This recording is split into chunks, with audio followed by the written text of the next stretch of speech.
students. So in this video we'll be talking about the important tubes that you get during your Table Viva, okay, for identification and for questions in both MBBS and MD Pediatrics. So let us first try to identify them, okay.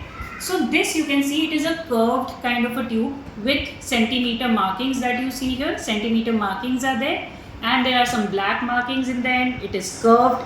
It has got an opening in the end and an eye here also, and it has got a connector like this. So this is an endotracheal tube and it is used for endotracheal intubation and providing positive pressure ventilation or assisted ventilation in both neonates and children, and it is also used during resuscitation as well, right? Now what is this? So this tube, which has got centimeter markings, you can see it is a long tube, much longer than the endotracheal tube, and it has got one end where there is a cap also present. So this is an infant feeding tube, okay. You can also call it a nasogastric tube or a feeding tube or a Ryle's tube, and it has got some uses. Apart from, of course, its use in providing enteral feeding or nasogastric feeding in children who cannot take orally, so you can give nasogastric feeding. Apart from that, some diagnostic uses can be there. Like, what can you do? So you can take out the early morning gastric aspirate and examine it for AFB or CB-NAT to diagnose TB.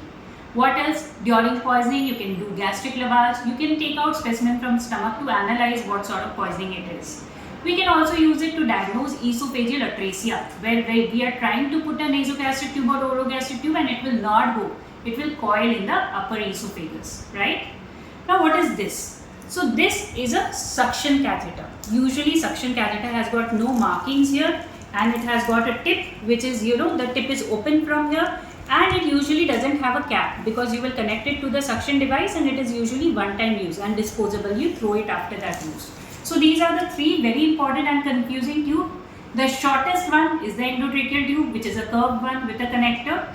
The longer one with centimeter markings and with a cap at the end and with a closed end, and you have got some openings near the tip as well. So this is the feeding tube, and you have this suction catheter. So I hope no confusion.